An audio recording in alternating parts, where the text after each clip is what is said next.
सलाम Pakistan, welcome to चाय toaster host. I hope आप लोगों की सुबह जो है वो बहुत ज़बरदस्त और अच्छी गुजर रही है। मेरी भी सुबह कुछ अच्छी और ज़बरदस्त किस्म की गुजरी है। मैं आप लोगों को ये बताना चाहती हूँ कि कल रात मैं एक मेहंदी पे गई और एक ज़िंदगी में एक रियलाइजेशन आती है कि आप कहीं जाते हो। इसी तरह की बात ज़िंदगी में 50 मेहंदियाँ अटेंड करी हैं, आई एम श्योर मैंने करी हैं, आप लोगों ने भी करी होंगी।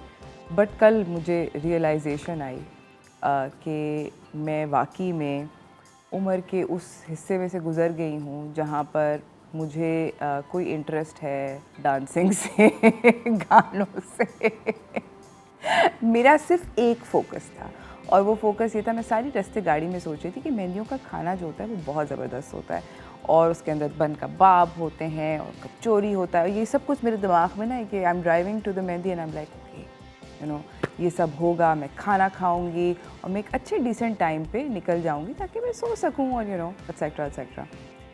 जब मैं वहाँ गई तो मेरा वाकई में मतलब वाज सो हैप्पी टू सी कि वहाँ पे कोई उन्होंने अंग्रेज़ी खाना करने की कोशिश नहीं करी थी और वहाँ पे the works, the keema and the kachori और बन कबाब और सारी के सारी वो आइटम जो मेरे दिमाग में थे वो सारे के सारे वहाँ थे और उसके अलावा भी और भी बहुत सारी चीज़ें थी। और फिर मैं मैं ये सोचती थी, पहले मैं जब लोग आते थे ना, लोग शादियों पे खाना खाते हैं और प्लेटें भर भरते हैं, मैं ये सोचती थी ये लोग कितने मतलब इनको घर पे खाना नहीं मिलता। मगर कल रात मैं वो इंसान थी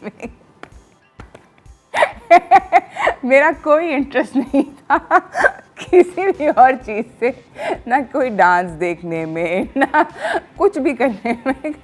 फोकस, बहुत फोकस कि भाई सिर्फ और सिर्फ खाना खाना है और फिर थोड़ी देर बाद देख दाग के अस्सलाम वालेकुम वालेकुम सलाम करके निकल जाने लिटरली। तो कल का ये this was my last night and I think काफ़ी मुझे मज़ा आया। It was really nice event. But बहुत अरसे बाद मैं किसी इस तरह शादी के फंक्शन पे गई थी तो अच्छा लगा, वो भी अच्छा लगा। But could not bother too much कि बहुत ज़्यादा तैयारी व्यारी करनी है इस टाइप के ऊपर। मैंने कुछ इसके ऊपर फ़िक्र गौर और फिक्र भी नहीं करने की ज़्यादा कोशिश करी।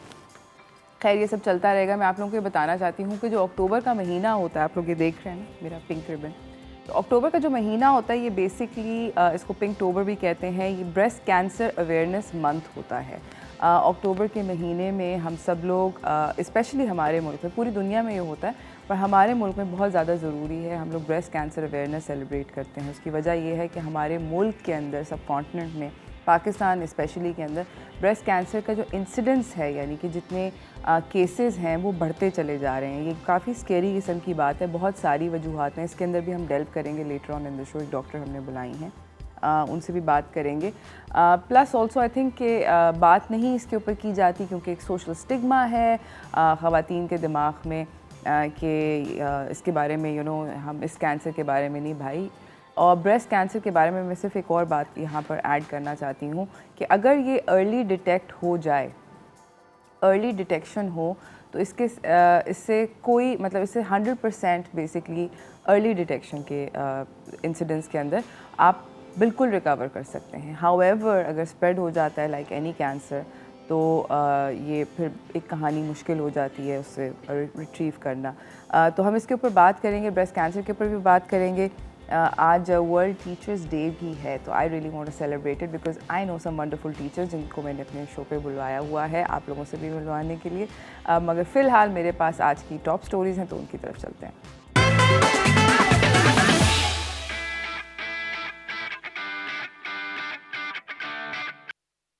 पहली जो टॉप स्टोरी है वो है, कागज़ बहुत ज़्यादा है, कि 8 शहरों पे से कोविड रिस्ट्रिक्शंस जो हैं वो उठ गई हैं और इनके अंदर मैं आप लोगों को पाकिस्तानी 8 शहरों में से कोविड रिस्ट्रिक्शंस उठने की रिलैक्स हो गई हैं काफ़ी हद तक।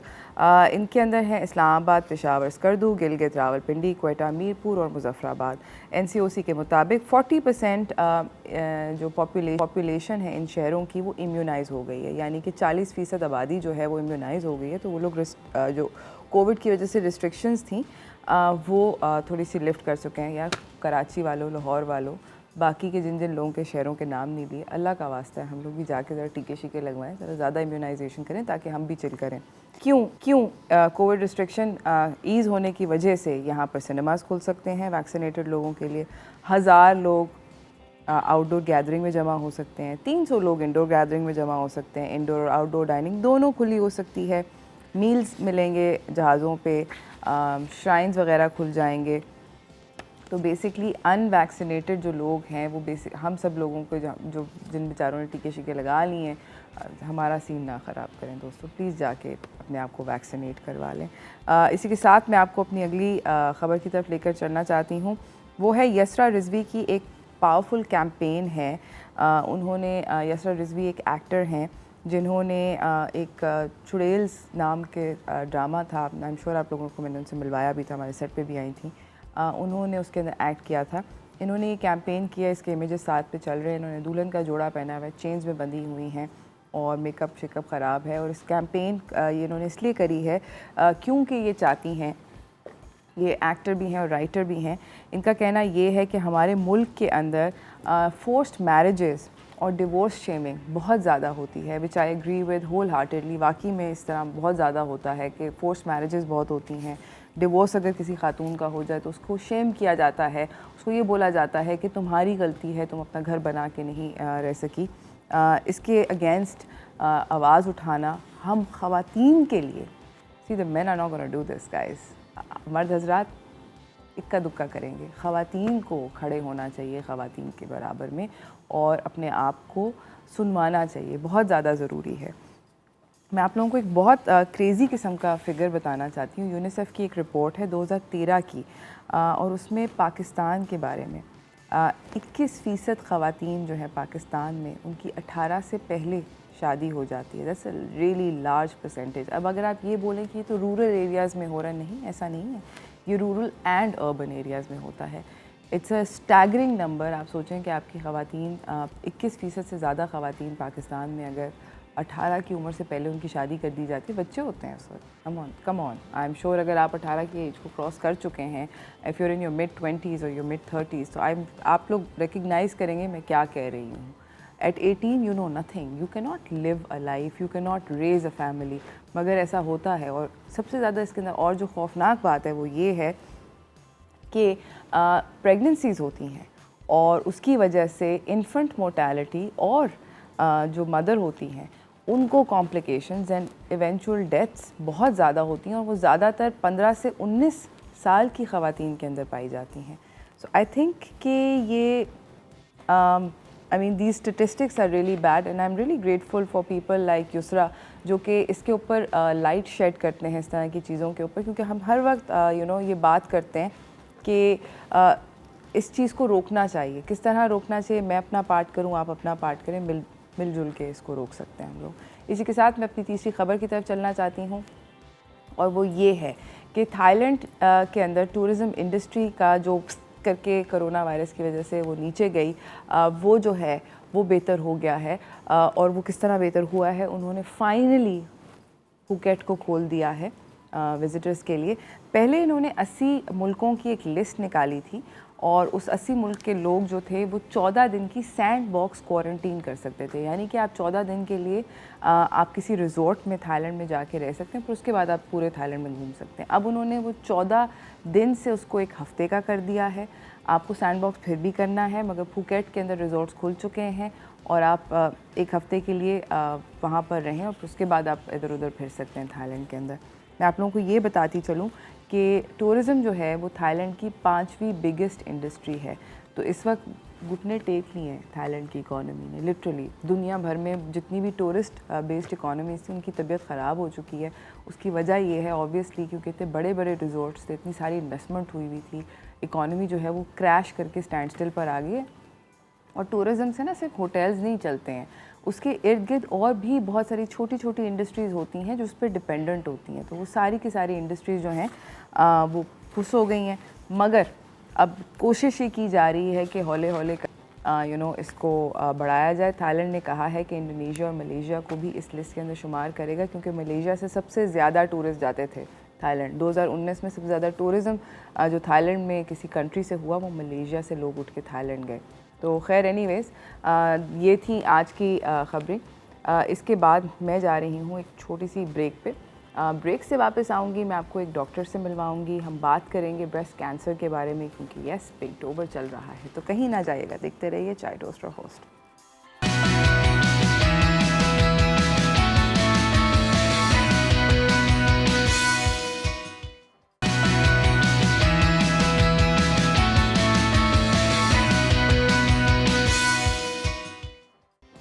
Welcome back from the break everyone. मैंने आप लोगों को जिस तरह बोला था कि अक्टूबर का महीना हम लोग सेलिब्रेट करते हैं basically breast cancer awareness month. हमारे साथ हमारी अगली मेहमान सेट पे मौजूद है, मैं आपको उनसे मिलवाना चाहती हूँ because I want to talk more about this subject. तो चलते हैं हेल्थ एंड फिटनेस की तरफ।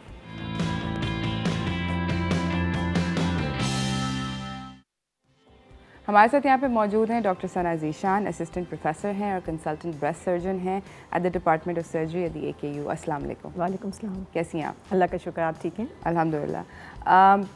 अक्टूबर we talk about, I feel like this is something we should have a constant conversation. सिर्फ अक्टूबर में नहीं बात करनी चाहिए, पूरे साल बात करनी चाहिए।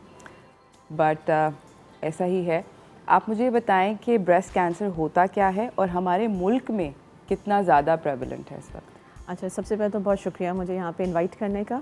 You are very right, breast cancer should be talked about the entire year, लेकिन वी आर फॉर्चुनेट कि एटलीस्ट एक मंथ हमें पूरा डेडिकेटेड मिला है फॉर ब्रेस्ट कैंसर। बिकॉज जो ब्रेस्ट कैंसर है वो फॉर सम रीज़न पाकिस्तानी ख़वातीन में बहुत ज़्यादा पाया जाता है, इसका शरह बहुत ज़्यादा है। And I am sure Urooj you know कि हमारे यहाँ कोई नेशनल ब्रेस्ट कैंसर रजिस्ट्री नहीं है, हमारे पास पूरे मुल्क के फिगर्स हैं नहीं, लेकिन अगर एक रफली एस्टिमेट करें तो around 90,000 to 1 lakh cases every year report होते हैं मेजर हॉस्पिटल्स में, ठीक है। अराउंड उसमें से जो डेथ रेट है हमारा around 40,000 women they die every year because of breast cancer. और लगभग बहुत कॉमनली सुनते हैं हर 9 में से एक औरत ब्रेस्ट कैंसर का में मुब्तला होती हैं। तो बहुत सी अननोन रीज़न्स हैं, हमें नहीं पता कि हमारी मुल्क में की ख़वातीन में ब्रेस्ट कैंसर क्यों इतना पाया जाता है, बट इट्स फेयरली कॉमन। और रिसेंटली हम लोगों ने ओवर पास्ट 5 इयर्स ये देखा है कि हमारी जो यंग ख़वातीन है, यानी वो ख़वातीन जो 40 साल से कम उम्र की हैं, उनमें भी ब्रेस्ट कैंसर बहुत ज़्यादा देखा जा रहा है as compared to rest of the world, ठीक है। स्पेशली 18 और 15 साल की भी अनयूजुअल के रेयर केसेस हमारे पास रिपोर्ट हो रहे हैं।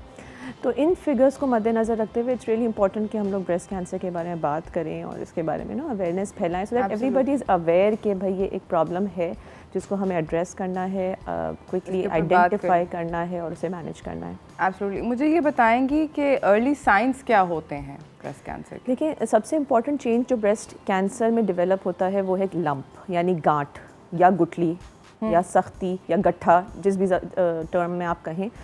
तो गुठली बनना सबसे पहली अलामत होती है ब्रेस्ट कैंसर की। अब इसके साथ साथ मैं ये कहती चलूँ कि हर ब्रेस्ट की गुठली कैंसर नहीं होती है। कम उम्र की या जवान ख़वातीन में बेज़रर गांठें भी बनती हैं। तो बहुत इंपॉर्टेंट है ख़वातीन के लिए समझना कि अगर वो अपनी ब्रेस्ट में गांठ आइडेंटिफाई करें तो इसमें वो बिल्कुल पैनिक ना हो जाए कि कैंसर हो गया, कैंसर हो गया। ऑब्वियसली डॉक्टर को दिखाएं, अपना चेकअप कराएं और वेरीफाई करवाएं कि वाकई ये कैंसर है या बेज़रर नॉन प्रॉब्लमेटिक गुठली है। गांठ के साथ साथ ब्रेस्ट में दूसरी तब्दीलियां भी आ सकती हैं कैंसर में, जैसे ब्रेस्ट की शेप चेंज हो जाना, उसकी शक्ल सूरत में तब्दीली आ जाना, साइज़ में तब्दीली आ जाना, ब्रेस्ट की स्किन पे कोई गढ़ा, कोई डिम्पल, गट्ठा बन जाना, निप्पल का अंदर की तरफ धंस जाना या एक तरफ की तरफ एक किसी डायरेक्शन में मुड़ जाना, निप्पल से खून आना भी ब्रेस्ट कैंसर की अलामत होती है, और बगल में गुठली भी ब्रेस्ट कैंसर की अलामत होती है। इन सारी अलामतों में से अगर कोई भी अलामत किसी खातून को महसूस हो तो बहुत ज़रूरी है कि वो एक जो रिस्पेक्टिव डॉक्टर हैं जो ब्रेस्ट को डील करते हैं उनको दिखाएं और आइडेंटिफाई करवाएं कि क्या ये बेज़रर तब्दीलियां हैं या कैंसर की तब्दीलियां हैं। ओके। और मैं ये पूछना चाहती हूँ कि क्या ब्रेस्ट कैंसर अगर अर्ली डायग्नोस हो तो उससे आपके रिकवरी के चांसेस क्या हैं? बिकॉज़ हम लोग हर वक्त ये सुनते हैं और हम लोग हर वक्त कन्विंस कर रहे होते हैं सब लोगों को कि मेक श्योर कि आप इसको लाइटली ना लें, हमेशा फ़ौरन जाके मेडिकल हेल्प सीख करें, और अगर वो बहुत देर तक छोड़ दिया जाए तो then what happens? Breast cancer का जो ट्रीटमेंट और सर्वाइवल या रिकवरी है वो बहुत ज़्यादा उसकी स्टेज पे डिपेंड करती है। आई एम श्योर बहुत सी ख़वातीन को स्टेज का कॉन्सेप्ट है। स्टेज से मुराद ये होता है कि ब्रेस्ट कैंसर का फैलाव कहाँ तक हुआ है, क्या वो ब्रेस्ट तक महदूद है, क्या वो बगल तक आ गया है, या वो जिस्म के दूसरे इलाकों में, फेफड़े में, जिगर में, हड्डियों में फैल गया, जिसको स्टेज 4 कहते हैं। तो stage is really important in managing cancer. जितना जल्दी ब्रेस्ट कैंसर पिकअप होता है, यानी स्टेज 1 और स्टेज 2 में, उसका आउटकम, उसका ट्रीटमेंट उतना ही आसान होता है और आउटकम उतना ही अच्छा होता है। स्टेज 0 और स्टेज 1 के जो पेशेंट्स होते हैं उनमें तकरीबन ऑलमोस्ट 100% सर्वाइवल होता है, यानी आप जितना जल्दी पिक करके अपना ट्रीटमेंट करवाते हैं, you are as good as new after the treatment. ज़बरदस्त, that's actually really good to know. इसी के साथ नाज़रीन हम जा रहे हैं एक छोटी सी ब्रेक की तरफ। ब्रेक से वापस आएंगे, गुफ्तगू को जारी रखेंगे, कहीं ना जाइएगा, देखते रहिए चाय टोस्ट रोस्ट।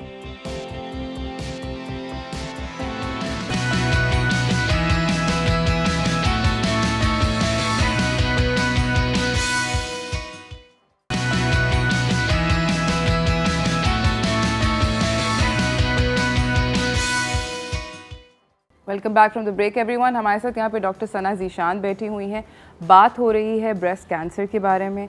सना, मुझे ये बताएं कि क्या मेजर्स लेने चाहिए उन ख़वातीन को जिनको ब्रेस्ट कैंसर हो चुका है और उससे रिकवर कर गई हैं, बट अब फर्दर आगे हेल्दी लाइफ गुजारने के लिए क्या करना चाहिए?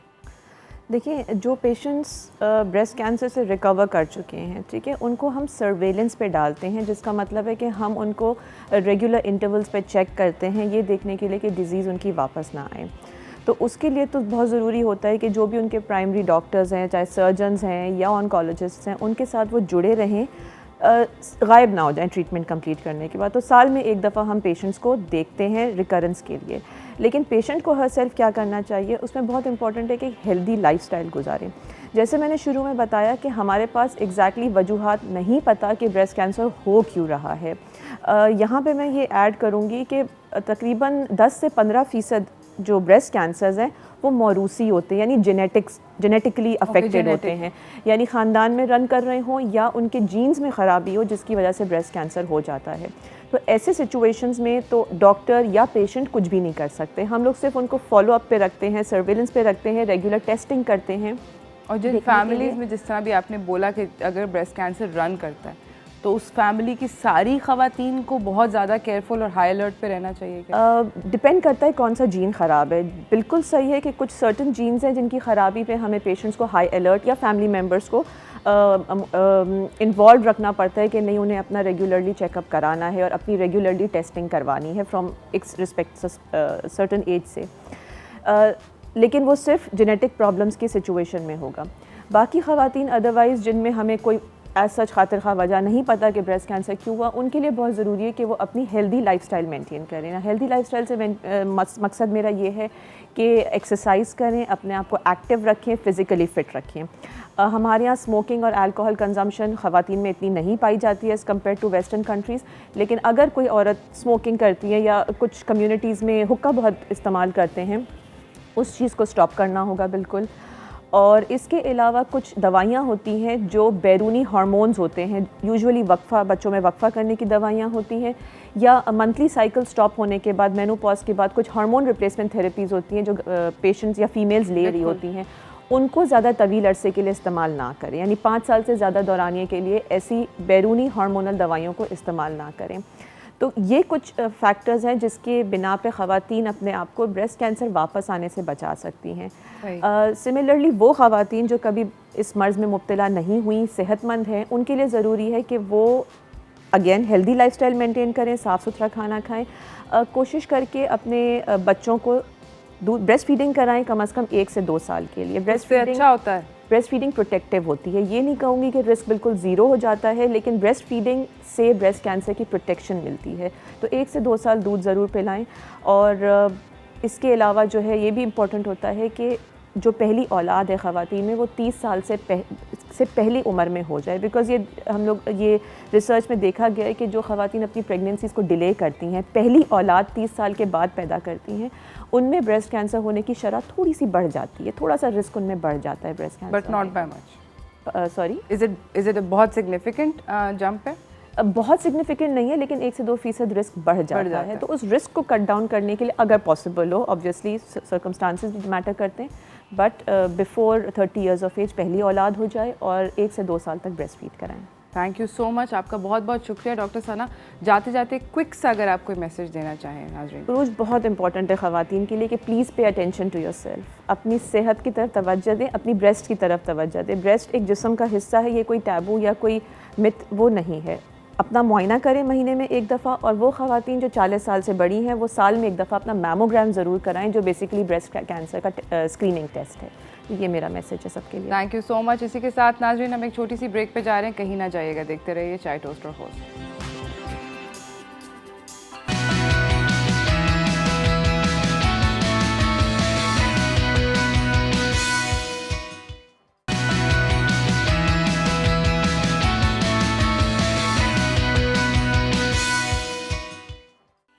Welcome back from the break everyone. हमारे साथ एक बहुत ब्रेव खातून है, बात हो रही है, अक्टूबर का महीना है तो पिंकटोबर की ब्रेस्ट कैंसर अवेयरनेस की।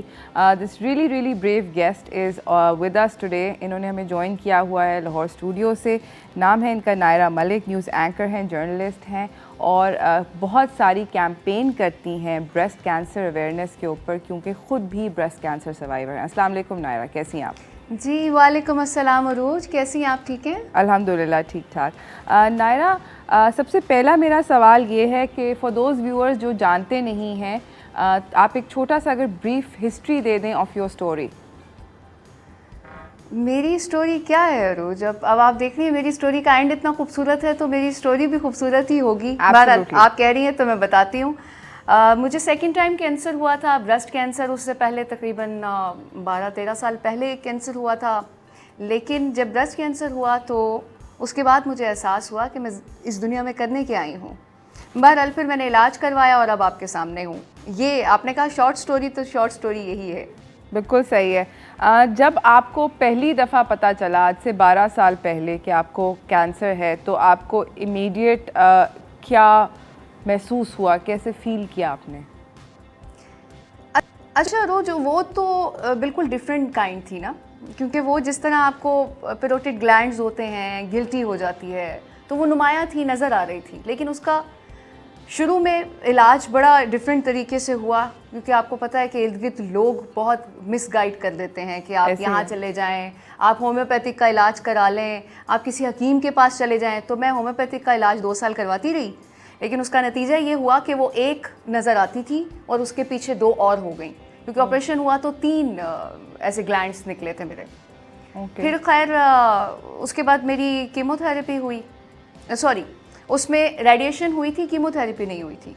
और रेडिएशन के बाद अल्हम्दुलिल्लाह अब तक ठीक है वो। और ब्रेस्ट कैंसर जब हुआ तो उसका तो प्रोसेस था कि एक अचानक से ही मुझे पता चला था, बिल्कुल उसकी रहमत थी, पता चल गया। उसने बचाना था तो पता चल गया, अदरवाइज़ सिम्टम्स कुछ नहीं थे। तो बस फिर उसके बाद मैंने इलाज करवा लिया।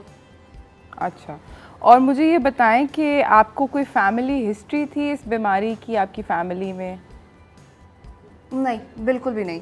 मेरी नानों को था कैंसर, अदरवाइज़ कुछ ऐसी हिस्ट्री नहीं है। अच्छा, ऐसा हिस्ट्री नहीं थी। मुझे ये बताएं कि आपने इस सारे के सारे सिचुएशन को कैसे डील किया, कैसे इमोशनली आपने इसके साथ, बिकॉज ये एक ऐसी चीज़ होती है कि इंसान को अंदर से तोड़ देती है। आई कैन इमेजिन कि किसी भी इस तरह की मूजी मर्ज़ की आपको अगर ख़बर मिले तो आप डर जाता है, बंदा हिल जाता है। रोज मरज़ कोई सा भी हो, वो चाहे कैंसर हो या कोई भी ऐसी बीमारी जिससे लड़ना इंसान को मुश्किल लगता है, मेरे सारे इस टेन्योर है कि मैं चाहती हूँ कि जो प्रॉब्लम्स मैंने फ़ेस की हैं वो पाकिस्तान में कोई भी औरत फ़ेस ना करे। ब्रेस्ट कैंसर की सबसे बड़ी प्रॉब्लम यह है कि हमारे मुल्क में फैसिलिटीज़ नहीं हैं। फ़र्स्ट स्टेप क्या होना चाहिए वो लोगों को पता ही नहीं है। मेरी जिन खातीन से बात होती है इस हवाले से, या मुझे फ़ेसबुक पेज पे या फिर वैसे जो लोग मैसेजेस करते हैं या ईमेल्स करते हैं, तो उनको उस स्टेज पे आके पता चलता है जब बहुत ज़्यादा सीरियस हो चुकी होती है उनकी condition.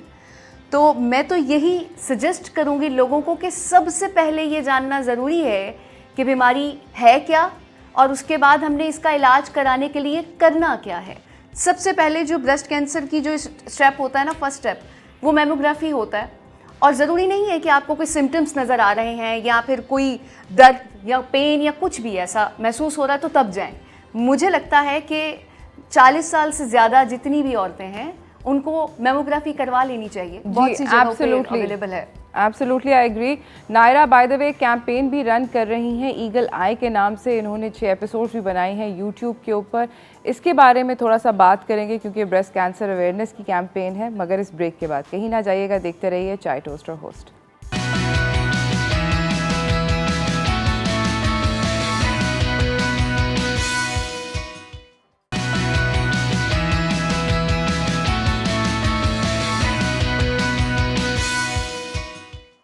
Welcome back from the break everyone. हमारे साथ हमारी मेहमान लाहौर स्टूडियो से हमें ज्वाइन किया हुआ है नायरा मलिक हैं, कैंसर सर्वाइवर हैं, बेहद ब्रेव हैं। नायरा, आपने रिसेंटली ईगल आई के नाम से 6 एपिसोड्स पे मुश्तमिल एक सीरीज़ लॉन्च करी है, उसके बारे में हमें थोड़ा बताएं।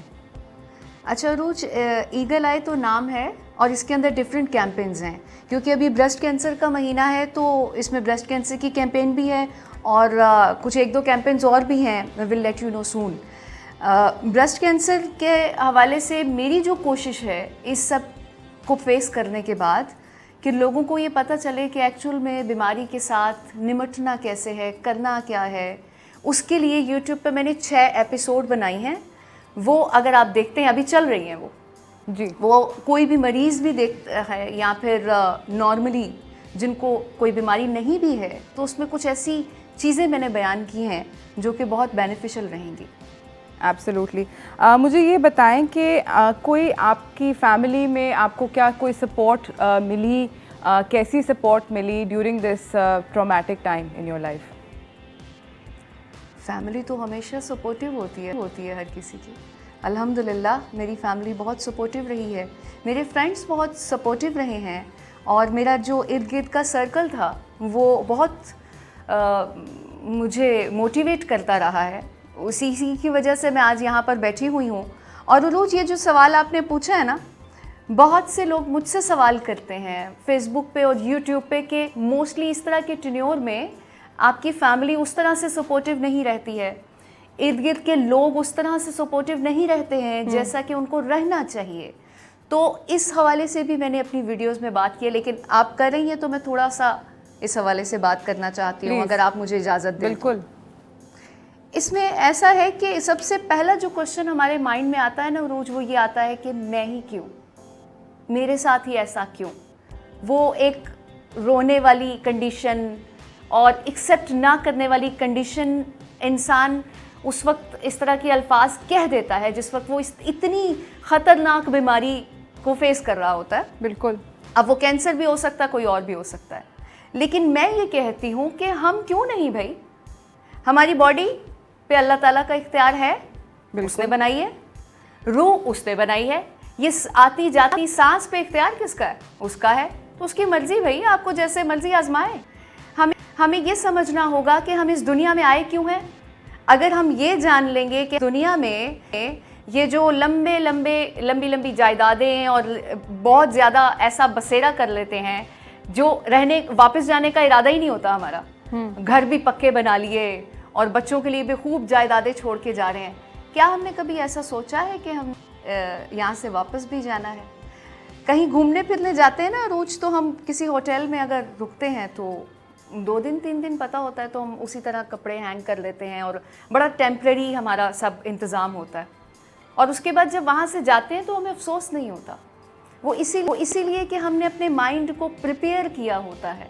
बिल्कुल। तो अगर हम अपने माइंड को प्रिपेयर कर लें कि ये सब कुछ उसी का है और जो हमारी परफॉर्मेंस है वो काउंट हो रही है, और ये जो सब ज़िंदगी है इस दुनिया में, ज़िंदगी तो आपके ऊपर से चलती आ रही है क्योंकि रूह का सफ़र तो जारी है और यहाँ से वापस जाना है, इस कॉस्ट्यूम को हमने यहाँ छोड़ के जाना है।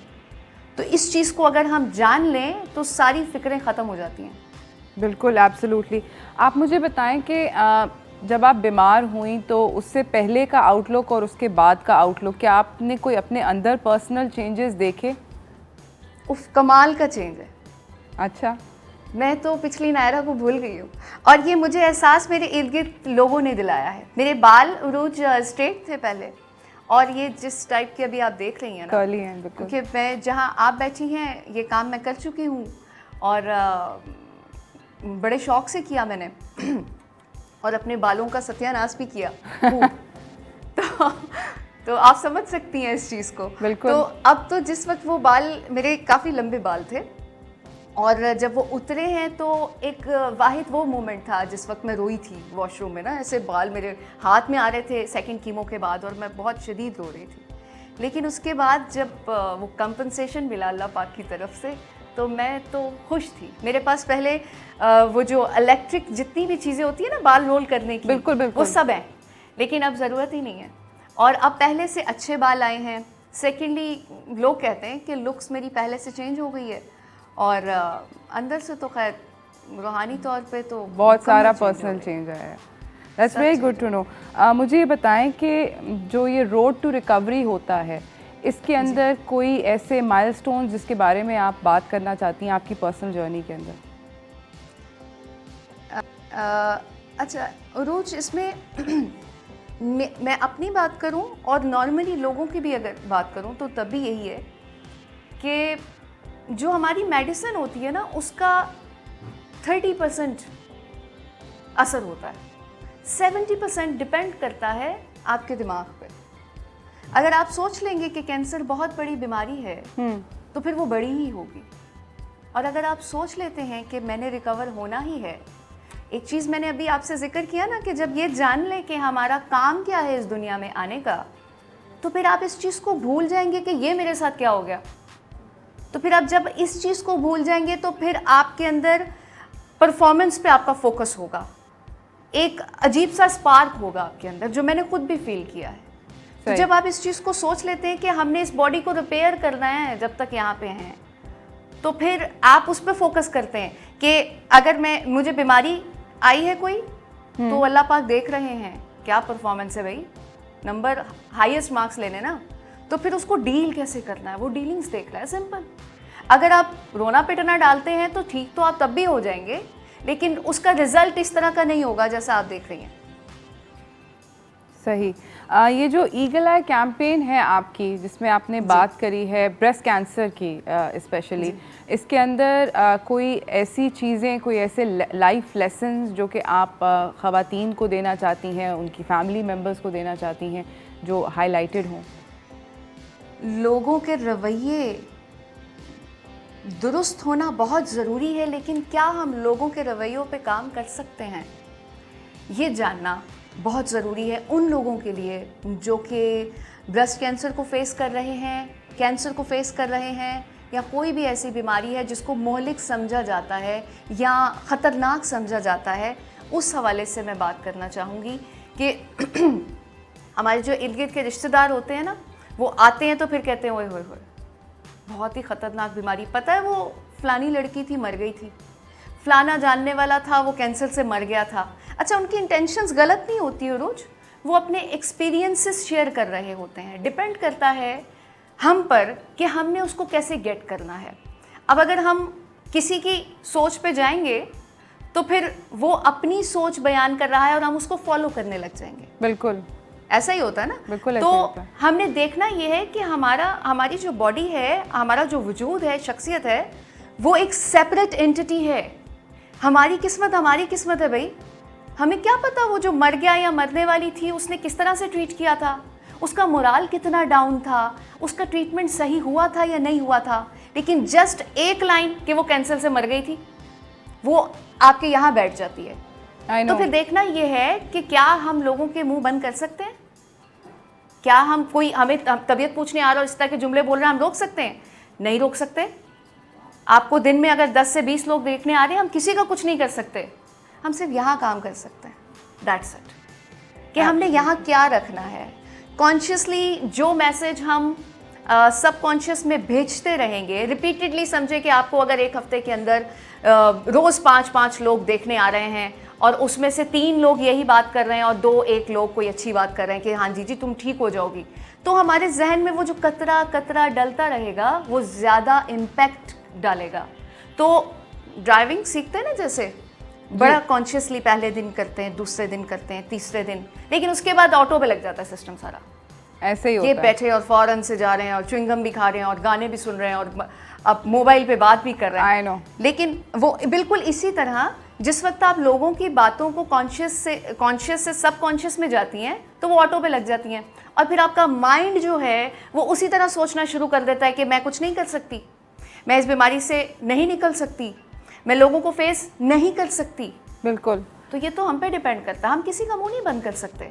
हमने देखना इसने कहा ओके सुन लिया, तो मेरी सेहत पे क्या फ़र्क पड़ता है भाई, मेरी तो अपनी ज़िंदगी है, मैंने तो खुद फेस करना है इन चीज़ों को और इससे बाहर आना है, दैट्स इट। आपका और आपके बनाने वाले का सिस्टम क्लियर होना चाहिए, तो तब कोई बीमारी कोई प्रॉब्लम आपके रास्ते में रुकावट नहीं बन सकती है। That's a fabulous message. Thank you so much Naira, आपका आने का बहुत बहुत शुक्रिया। जाते जाते अगर आप कोई मैसेज दें सारे के सारे व्यूअर्स को you know as a final message. हाँ जी, आखिरी मैसेज यही है कि अपनी ज़िंदगी के मकसद को समझें और सिर्फ कुछ देर बैठ के ये समझने की कोशिश करें कि हम इस दुनिया में आए क्यों हैं। सारी चीज़ें ऐसे खुद ब खुद खुलती चली जाएंगी। अपने आप से क्वेश्चन करें कि ये है तो क्यों है, कैसे है। किसी की सोच पे चलने से पहले जान लें, राय आप ले सकते हैं लोगों की, लेकिन ये जानना बहुत ज़रूरी है कि क्या वो राय हमारे लिए फ़ायदेमंद है या नुकसानदेह है। फ़ायदेमंद है तो उसको जाने दें और अगर नुकसानदेह है तो उसे छोड़ दें। आपका भी बहुत शुक्रिया अरूज, थैंक यू। आपसे बात करके मुझे बहुत अच्छा लगा है। थैंक यू, बहुत बहुत शुक्रिया। नायरा थी ये नाजरीन, super brave woman. I think that lots that we can learn from her. ज़रूर ईगल आई देखिएगा यूट्यूब के ऊपर। इसी के साथ नाजरीन हम जा रहे हैं एक छोटी सी ब्रेक की तरफ। ब्रेक से वापस आएंगे, कुछ और सुपर हीरो से आपको मिलवाना है, तो कहीं ना जाइएगा, देखते रहिए चाय टोस्टर होस्ट।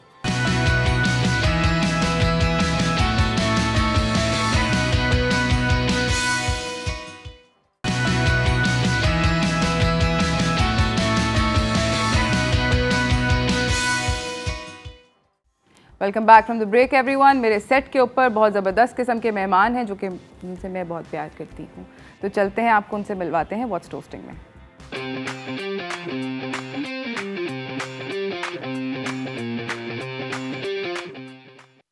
हमारे साथ यहाँ पे मौजूद हैं तमीना शहाब जो कि ओ लेवल्स टीचर हैं, एकेडमिक कोऑर्डिनेटर हैं at Bayview high school, senior school sorry.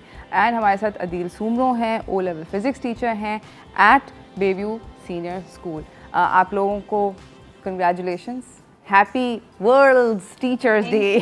Thank you. आज जिन जिन बच्चों को नहीं पता, उन सब बच्चों को पता होना चाहिए, उनके मम्मी डैडीज़ को भी पता होना चाहिए कि आज बेसिकली वर्ल्ड टीचर्स डे मनाया जाता है दुनिया भर में। और टीचर्स इस साल तो मतलब आप लोगों को केप शेप पहनना चाहिए, सुपर पावर्स मिल चुकी हैं।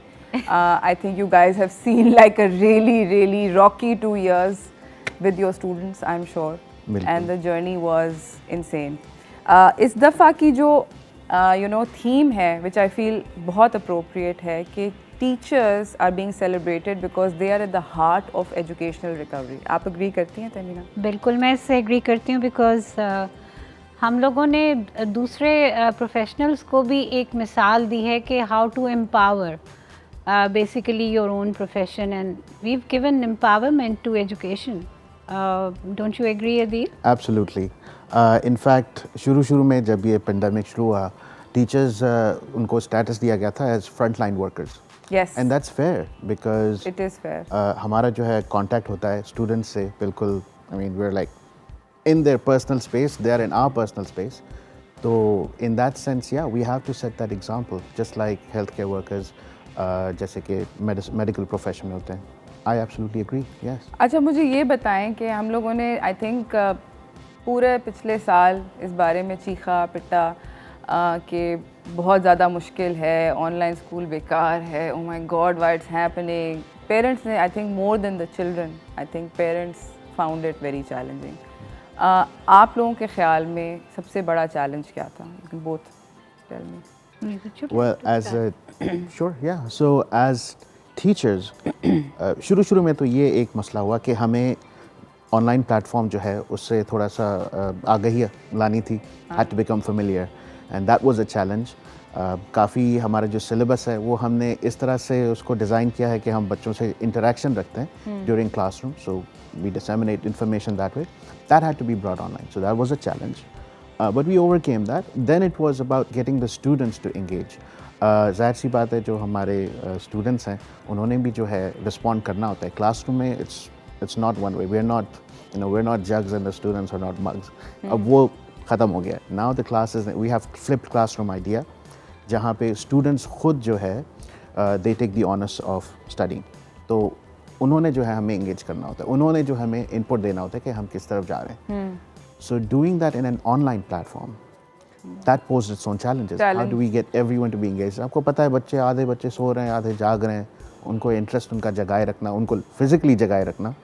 That was an initial challenge. But alhamdulillah, we got over that. We used the tools that we had to our advantage. And then it was more about using the actual training that we got as teachers, which Ms. Tamina. Yeah, I was going to ask you, Tamina, आपके लिए teachers को, because I no कि आप actively involve थी teachers की training में, सबसे ज़्यादा चैलेंजिंग चीज़ क्या थी? आई मीन बेचारे टीचर्स को आई थिंक कॉपियाँ तो चेक करनी पड़ती ही हैं, टेस्ट भी देखने पड़ते हैं, बैड हैंड राइटिंग भी देखनी पड़ती है, अब तस्वीरें खिंच के आ रही हैं उस टेरेबल हैंड राइटिंग की. बिल्कुल. तो आई मीन आपके ख्याल में टीचर्स को ट्रेन करने के लिए सबसे बड़ा चैलेंज क्या था? सबसे बड़ा चैलेंज जो था वो ये नहीं था कि टीचर्स विलिंग नहीं है, टीचर्स बहुत ज़्यादा विलिंग थे. सबसे ज़्यादा चैलेंज ये था कि along with the training there was no time for them to actually practice that training on their in their own time, but आपने इधर ट्रेनिंग दी और उधर आपने बच्चों के साथ वो प्रैक्टिकली करना है. सो the practice and the training was simultaneous. So I feel that that brought us to their mental health as well for teachers. So our awareness team, mental health awareness team was working with us simultaneously, because the stress level, we didn't want our teachers to become extremely edgy and extremely busy in handling the new platform, so they totally forget about the teaching style and teaching their content and everything. So उसको balance करना बहुत मुश्किल था मेरे लिए, और बहुत प्यार से और बहुत पुचकार के और जो I mean I am sure जो सीनियर टीचर्स होती होंगी जिन्होंने 25-30 इयर्स ऑफ एजुकेशनल एक्सपीरियंस, वो कहती हैं तुम क्या सिखा रहे हो? बस यही. तो बेसिकली फिर वो लेवल आ गया था जहाँ पे हर कोई ये मान गया था कि इसके बगैर गुजारा नहीं है.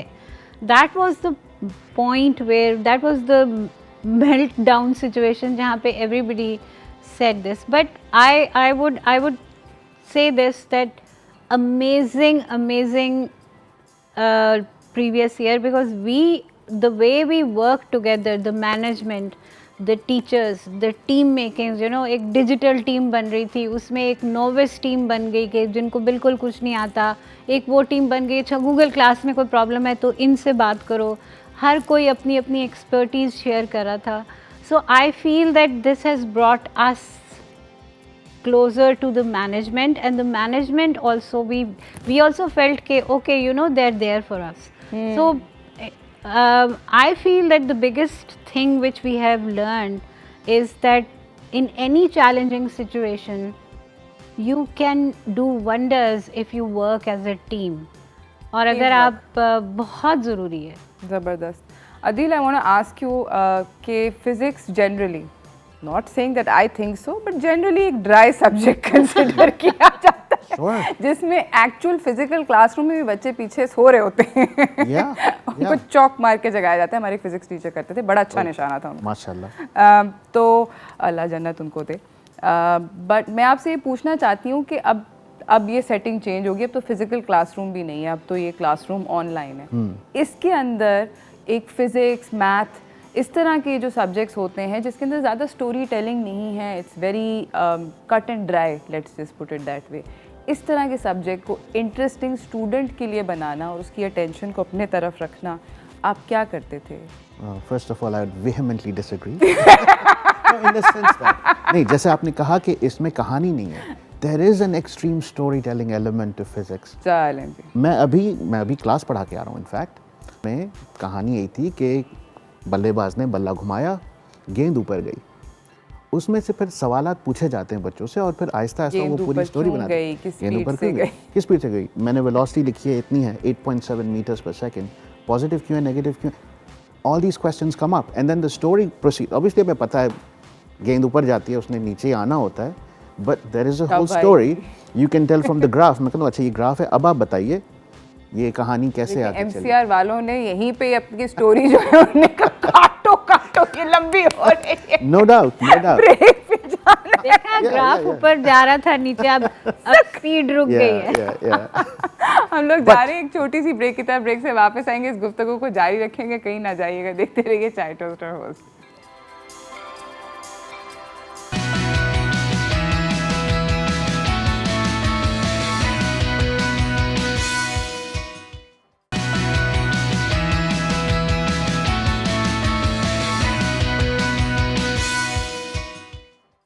Welcome back from the break everyone. हमारे साथ दो फैबुलस टीचर्स यहाँ पे बैठे हुए हैं क्योंकि वर्ल्ड टीचर्स डे सेलिब्रेट हो रहा है दुनिया भर में।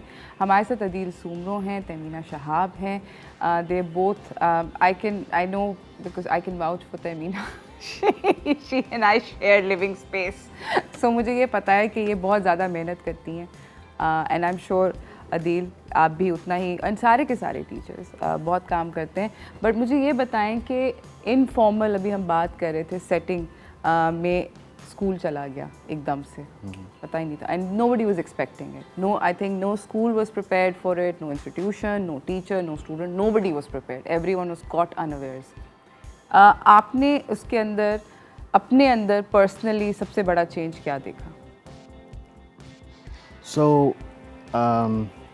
personally, what happened is there is a work-life, sort of work-home life separation. है ना? तो एक तो ये होता है ना, there is a bifurcation, कि भाई काम यहाँ है, आपका घरेलू ज़िंदगी इधर है। तो जब ये पेंडेमिक शुरू हुआ तो वो सब निज़ाम दरहम बरहम हो गया, right? Your work life bled into your home life. या तो कोई वो बाउंड्री नहीं बची। ऐसे ही हुआ। तो इनफैक्ट आते हुए हम गुफ्तगू यही चल रही थी कि अब हम ऑन कॉल हैं, एसेंशली टीचर्स जो हैं ऑन कॉल हैं। अब जो हम आहिस्ता आहिस्ता वापस इन पर्सन टीचिंग की तरफ आ रहे हैं, अभी भी जो है वही सिचुएशन है। And personally as teachers we don't complain, हम चाहते हैं कि हमारे स्टूडेंट्स बेहतर से बेहतर करें, तो we allow our students to contact us at off hours, जो कि पहले चल रहा था। That is the biggest change that has happened. And of course हमारे जो खुद अपने घर वाले एहलिया हैं, उनको भी थोड़ा सा अंडरस्टैंडिंग आ गई। अंडरस्टैंडिंग करने, एडजस्टमेंट करनी पड़ती है। So I thank them for that as well. Thank you wife. So basically कहते हैं ना, दूरियों ने मोहब्बत बढ़ा दी है, फिज़िकल दूरियों ने। आप अभी हाइब्रिड में आप देखें कि बच्चे इतनी खुशी से आते हैं और इतनी साफ़ सुथरी यूनिफॉर्म में आते हैं, बिकॉज माएँ भी इतनी खुश हैं, शायद स्त्रियाँ खुद ही कर रही हैं, ऐसे ही भेज रही हैं कि चले जाएं। बच्चा, school is not only for education, school provides a platform for a kid to express themselves in so many different levels. Yes. And how to interact with their own age group, कैसे आपने बात करनी है, कैसे उठना बैठना है, क्या देखना है, किस चीज़ पे हंसना है, कोई सवाल कर रहा है तो कैसे जवाब देना है, कुछ जो आपसे बड़े लोग हैं उनसे कैसे बात करनी है, टाइम कैसे ऑब्जर्व करना है। यही मैं आपसे पूछना चाही थी कि teachers are just not responsible कि सिलेबस पढ़ाओ। बिल्कुल, इसकी सिर्फ ये रिस्पॉन्सिबिलिटी नहीं होती टीचर्स की, मुझे लगता है कि और भी बहुत सारी जो आपने भी चीज़ें मेंशन किया। बट अब आप लोगों के पास एक जो बच्चा आप सिर्फ इसको स्कूल में देखते थे फॉर एग्जांपल, अब आपके पास you have like an insight into कि उसका लेट्स से वो लिविंग रूम में क्लास कर रहा है या अपने बेडरूम में कर रहा है, you have like a little insight into that child's world. Has that changed your attitude in the way you speak to और teach that kid? I think that is something which was handled last year when we talk about emotional well-being, कि बच्चे की जो the mental mindset, I mean we have to address that, लेकिन उसका दारोमदार इस पे नहीं है कि हम सिर्फ ऑनलाइन तवज्जुह से हम उनसे घर में उनके लाउंज में बैठे हैं, लेकिन इसका ख्याल हमें पहले भी रखना था, इसका ख्याल हम आगे भी रखेंगे कि उनका घर का जो माहौल है उसका उन पे क्या असर पड़ता है। तो I think we have to be sensitive to that regardless. Okay, and I think that is something we have जी addressed. हम बहुत ख्याल रखते हैं इस बात का कि हो सकता है वो बच्चा जहाँ बैठा हुआ हो वहाँ पे और लोग भी काम कर रहे हों या और लोग भी हों, बुज़ुर्ग हों उनके फैमिली के, तो हम इस चीज़ का बहुत ख्याल रखते हैं कि अब पहले से ज़्यादा ख्याल रखते हैं कि भी ऐसी बात ना की जाए जिससे वो पूरा माहौल भी जो है वो ख़राब हो के, या अगर वो और वहाँ पे भी हमने ये देखा है कि पेरेंट्स भी बहुत कोऑपरेटिव हैं, क्योंकि हमने जब रिक्वेस्ट की कि आप मतलब जब बच्चा कोई काम कर रहा है तो कोशिश कीजिए कि उसका एक वर्क स्टेशन बना दें, अलग कर दें, तो बहुत सारे माँ बाप ने और माँ बाप ने बहुत ज़्यादा साथ दिया है। मतलब इसमें सीरियसली जिस तरह पेरेंट्स, स्कूल मैनेजमेंट, टीचर्स, ये तीनों एंटिटीज़ जो बच्चे पे असर डालती हैं, ये पहले बहुत अलग अलग काम करी थी, लेकिन कोविड में ये सब ने साथ मिलकर काम किया और अब जैसे जैसे हम वापस आ रहे हैं लेकिन वो जो एक बॉन्ड हमारा बन गया है वो उसी तरह है, बल्कि उससे ज़्यादा है। I agree. और मतलब पेरेंट्स ने भी वो जो एक ख्वामखा की एक वो थी कि टीचर ये दे देती है, टीचर वो दे देती हैं, अब उनको ज़रा थोड़ा सा एहसास हुआ है, और दूसरी तरफ टीचर्स को भी एहसास हुआ है कि अगर वो कुछ गलत कर रही थी तो अब एवरीथिंग इज़ वेरी ट्रांसपेरेंट, तो उनको अपने आप को रिफॉर्म करना है। तो वो कहते हैं ना कि हर चीज़ के पीछे कोई ना कोई एक अच्छा पहलू भी होता है। सो मैं कहीं से भी नहीं कहूँगी कि कोविड सिचुएशन में कुछ अच्छा था, लेकिन बहरहाल being a positive person I feel that बेहतरी आई है एजुकेशन सिस्टम में एक closeness of all these entities जो आपके बच्चे को, और जो जितने वेरिएंसेस हैं जो बच्चे पे असर डालते हैं वो एक दूसरे को बेहतर तरीके से समझने लगे हैं। अब तो यहाँ तक हो गया कि मैं मास्क के साथ बच्चों को पहचान जाती हूँ, तो मैं आंखें देख के बता सकती हूँ कि ये कौन सा बच्चा है ऑन अ नाइटर नोट। इसी के साथ हम लोग जा रहे हैं एक छोटी सी ब्रेक की तरफ। ब्रेक से वापस आएंगे, मैं जानना चाहती हूँ कि क्या इन्होंने फ़नी चीज़ें देखी, मगर ब्रेक के बाद कहीं ना जाइएगा, देखते रहिए चाय टोस्टर होस्ट।